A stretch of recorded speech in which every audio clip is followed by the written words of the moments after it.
morning, afternoon or evening, depending on where you are. Welcome back again to my channel.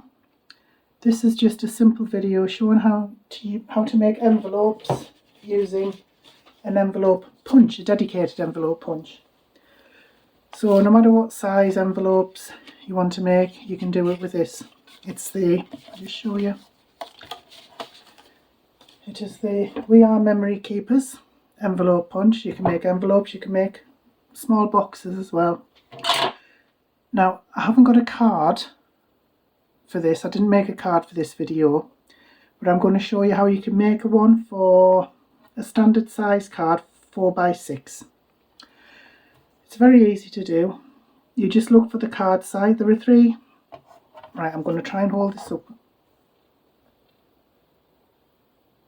Where are we? There we go. So you have your card size, you have your paper size, and you have your score line. So I'm going to show you what those mean. Don't know why this keeps going blurry.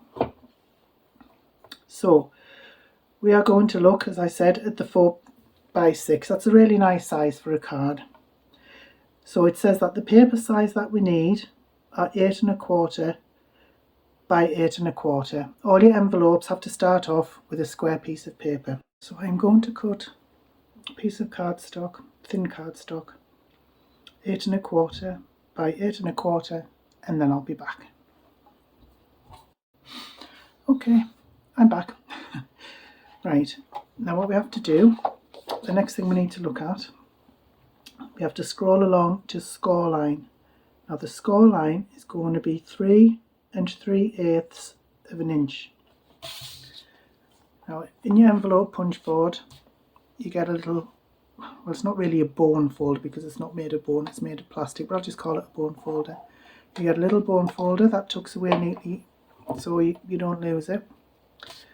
So like we said, 3 3/8 of an inch. So this is the score section, that's what we need to score, 3 3/8. So there you go, 2, 3 3/8 there. So this is difficult for me being left-handed. What you do is you punch and you score. And then you don't have to measure any more after that, because what we have here is a score guide. So that line that we've just made there, we put into the score guide. If you can see it there, then you punch and score. Oops. Turn it round and you do it the same for the other two sides. I'll speed it up a little bit so you can still see what I'm doing.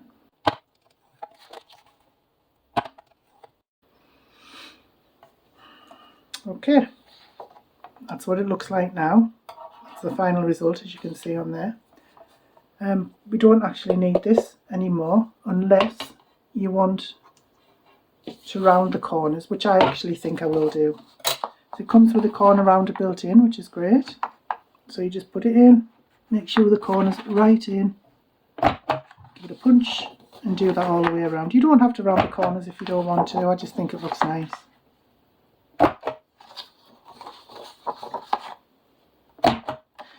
There you go. Don't forget to put your bone folder away, because if you're anything like me, you will lose it in about 5 seconds. Okay.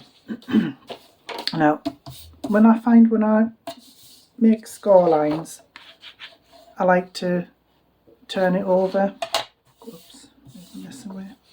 And fold it over that way with a little bit sticking out. I just find the card has less chance of cracking because this is quite cheap cardstock. But you can use any cardstock, you can use patterned cardstock. If you wanted to, before you started assembling your envelope, you could put some nice pattern paper there and there where the top's going to be. I think that would be nice. In fact, I think I'll have the top there because that one's going to be iffy. So you could cut out some pattern paper and just put it on there if you wanted, or you could make the whole thing from pattern paper. But anyway, just fold it over and burnish it with the bone folder. You can use the bone folder that comes with this scoring board, obviously. I just like to use this one.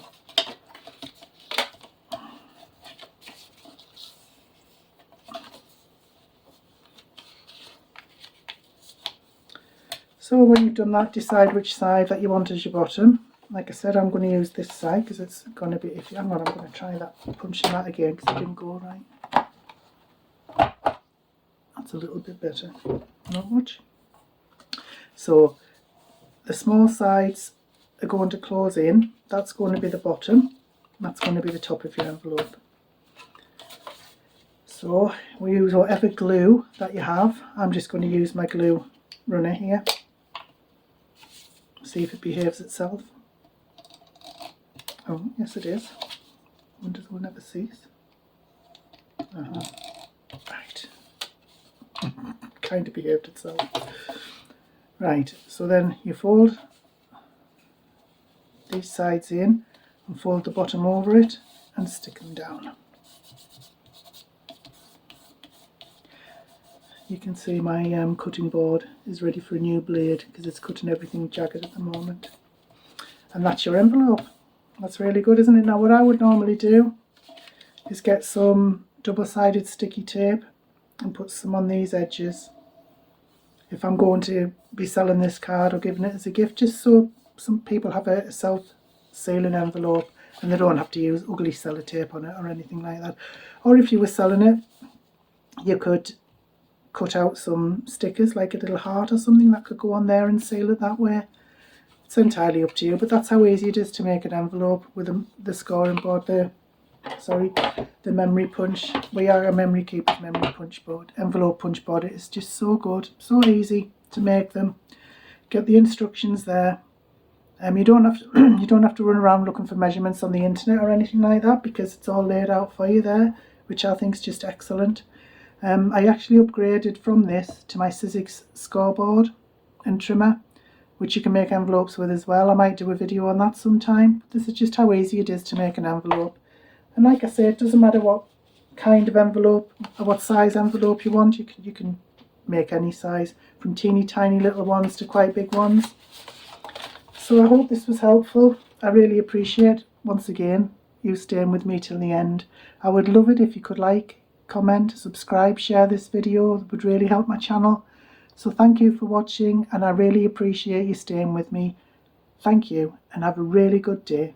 Bye bye now.